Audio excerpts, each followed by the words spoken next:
Already, तमाम honourable faculty members, my colleague Jasra sahab, doctor Akbar साहब, आज के तमाम ऑर्गेनाइजर्स, आमिर और तमाम स्टूडेंट्स, अस्सलाम वालेकुम। आप लोगों का बहुत शुक्रिया। मैं I feel immensely honoured and privileged कि मुझे आप लोगों ने इनवाइट किया और इस टॉपिक पे बात करने को कहा है। ऑल्दो मैंने सीएसएस का इम्तिहान 2005 में दिया था, इट्स बीन ऑलमोस्ट 16 ईयर्स। और मैं लेकिन सीएसएस के बच्चों को गाइड भी करता रहा 2015-16 तक। तो कुछ ना कुछ मेरा सिलसिला जो है वो मुकाबले के इम्तिहानात और उनकी तैयारी और उसमें कामयाब कैसे होना है उसके बारे में कुछ ना कुछ मेरा एक्सपीरियंस भी है। जैसा कि हमारे एंकर ने कहा कि जी मैं आपसे अपनी स्टोरी शेयर करूं, तो वो स्टोरी सीएसएस की ये है कि सीएसएस का जो मैंने पहला इम्तिहान दिया उसमें मैं फेल हो गया। मैंने 2003 में सीएसएस का फर्स्ट एग्जाम दिया, आई कुडंट पास। उसमें मैं इंग्लिश के पेपर में फेल हो गया।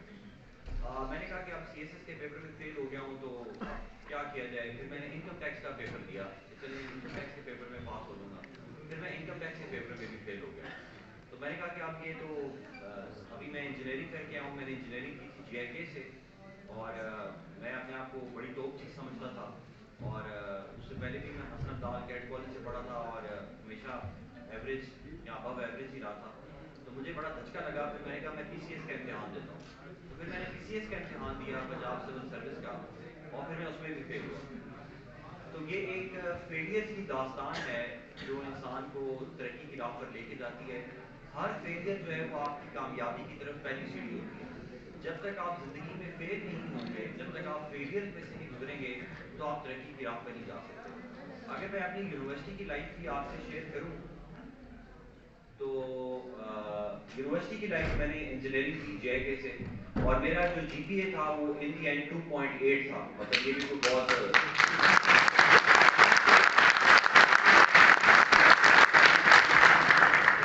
2.8 मेरा जीपीए था। उससे पहले जब मैंने एफएससी की pre engineering cadet college Hasan Abdal से, तो तब मेरे 1100 में से 825 नंबर थे।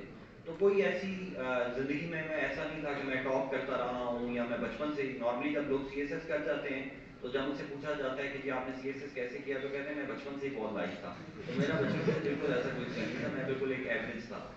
और ये मैं बात आपको इसलिए बता रहा हूँ कि अगर मेरे जैसा एक एवरेज इंसान भी पाकिस्तान की अच्छे ग्रुप सीएसएस के एक अच्छे ग्रुप में आ सकता है, और फिर ग्रुप में आके भी अल्लाह ताला ने कामयाबी दी है। हमारी अपनी तो कोई औकात नहीं है, लेकिन उसमें अगर कामयाब हो सकता है तो ये आप लोगों के लिए ये एक इंस्पिरेशन है कि you don't have to be an extraordinary person, you don't have to belong to a family which is rich in culture and literature and heritage and what not. You just have to be an ordinary person to succeed. और ordinary का मतलब ये है कि आप खुद तो ordinary हों, लेकिन आप अल्लाह के सामने अपनी जो ह्यूमिलिटी है, अपनी आजी है, इसको अपने ऊपर तारी करें कि आप कुछ भी नहीं है, ये अल्लाह की बात है। अब मैं आपको ये बताना चाहता हूँ कि ये इतनी एवरेज लाइफ के बाद, इतनी एवरेज नंबरों के बाद, और फिर मैंने क्या हुआ। तो मैं आपको जैसे बता रहा था कि 2003 में मेरे साथ, 2003 में मैं ग्रेजुएट हुआ, और 2004 में मैंने जब एग्जाम दिए तो 3-4 इम्तिहानात में मैं फेल हुआ। तो पहली चीज़ तो मुझे ये आई कि यार मेरे अंदर कुछ खामियां हैं, मैं I should not be complacent. Complacent का आप अगर समझते हैं कि मुझे ये नहीं सोचना चाहिए कि मैं बिल्कुल ठीक हूँ, मेरे अंदर तो कोई बुराई नहीं है। जब तक आप अपनी बुराइयां, अपनी खामियां, अपनी कमजोरियों को आइडेंटिफाई नहीं करेंगे, आप तरक्की की राह में नहीं चल सकते। तो मैंने पूरा साल लगाया और सीएसएस की मैंने तैयारी, पूरा 2004 का साल मैंने दिन रात एक मेहनत की। दिन में 24 घंटे होते थे, और 24 घंटे से मैं कोशिश करता था कि 10 से 12 घंटे जो है वो मैं हार्ड वर्क करूं। और यही मेरी कामयाबी का पहला राज है, और यही मेरी कामयाबी एज डिप्टी कमिश्नर की यही है कि I never compromise on hard work. और अल्लाह ताला की ज़ात भी उसी इंसान को नवाजती है जो मेहनत कर रहा हो। अब आप अगर जो बंदा मेहनत नहीं कर सकता, जो हार्ड वर्क नहीं कर सकता, वो एक्सेप्शंस तो हो सकती हैं 2% 3%, लेकिन 95% ऑफ द टाइम जो इंसान मेहनत करता है उसकी मेहनत कभी रायगा नहीं जाती। ये I have learned in my life. ये हमें इस्लाम में तो बताया जाता है, और कुरान की भी आयत है, अहादीस भी हैं, और कई हमें वाक़यात भी सुनाए जाते हैं। लेकिन मैंने अपनी ज़िंदगी में ये देख लिया है कि मुझे हमेशा सिला तभी मिलता है जब मैं हार्ड वर्क करूं, پوری اپنی جان مار دوں اور اس کے بعد اللہ تعالیٰ پر توکل کر کے رزلٹس اللہ پہ چھوڑ دوں تو اللہ تعالیٰ کی ذات ہارڈ ورک کے بدلے میں آپ کو کامیابی ضرور دیتی ہے. تو یہ پہلا پوائنٹ ہے سی ایس ایس کے لیے. اب آپ کو 4 پوائنٹس میں بتانا چاہتا ہوں کامیاب ہونے کے لیے. وہ یہی پہلا پوائنٹ نمبر 1 یہی ہے میرا کہ you have to work very hard. 10 سے 12 گھنٹے. اور سی ایس ایس کی محنت کیا ہوتی ہے؟ صرف پڑھنا نہیں ہوتی, پڑھنے کے ساتھ ساتھ لکھنا بھی ہے.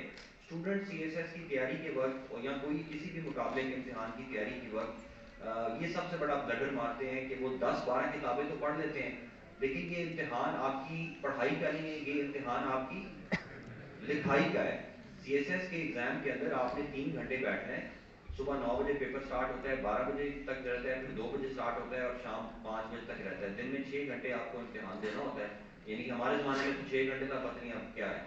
تو 6 گھنٹے ایک دن میں جو لکھنا ہے, رائٹنگ, کیپ آن رائٹنگ. آپ 1 گھنٹہ جب لکھتے ہیں تو آپ کی انگلیاں تھکنا شروع ہو جاتی ہیں. 2 گھنٹے بعد آپ کا دماغ بند ہونا شروع ہو جاتا ہے اور پھر آپ ادھر ادھر دیکھنا شروع ہو جاتے ہیں. آپ اپنا فوکس لوز کر دیتے ہیں کیونکہ آپ کو پریکٹس نہیں ہے رائٹنگ کی. جیسے ایک 100 میٹر کی ریس ہو اور ایک جو ایتھلیٹ ہے وہ صرف 2 مہینے سوچتا رہے, کتابیں پڑھتا رہے کہ میں ایسے بھاگوں گا, میں ٹانگ ایسے اٹھاؤں گا, میں بازو ایسے کروں گا, اور اگر وہ بھاگے مت تو ہی will never succeed in the 100 meter race. Similarly C S S کے امتحان کی اندر جو کی ہے ہارڈ ورک جو میں آپ کو کہہ رہا ہوں وہ یہ ہے کہ نہ صرف پڑھیں, پڑھنے کے بعد لکھیں بہت زیادہ. اور لکھنے کے بعد یہ کہ یہ نہیں کہ آپ آنکھیں بند کر کے لکھتے رہیں جیسے کہ آپ انٹرنیٹ کے اوپر, کبھی ٹویٹر کے اوپر, کبھی سوشل میڈیا کے اوپر آپ آل فال لکھتے ہیں.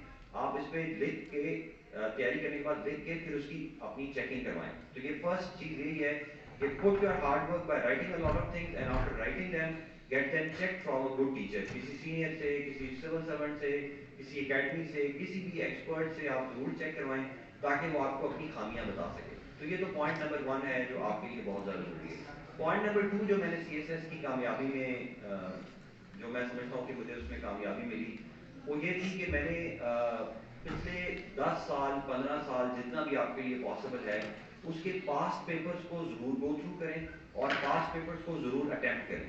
یہ پوائنٹ نمبر 2 ہے. اگر آپ پچھلے 10 سال کے سی ایس ایس کے آئی ریزیوم کے, یہ ہر بندہ یہاں پہ گریجویٹ کلاس ہے, بیچلرس کر رہے ہیں نا, تو ابھی سی ایس ایس کے بارے میں آپ کو تو ابھی اتنا نہیں پتا ہوگا, لیکن سی ایس ایس کے 12 پیپرز ہوتے ہیں, 12 پیپرز, اور ہر پیپر کے اندر وہ ماسٹرز لیول کی آپ سے کوالیفیکیشن یا ایکسپیکٹ کرتے ہیں آپ کی ایکسپرٹیز ہو. تو ان 12 پیپرز کی وہ جو ہر سال یہ کوشچنز آتے ہیں ان کو ہم کہتے ہیں پاس پیپر. یعنی کہ میرے زمانے کے پیپر 2006.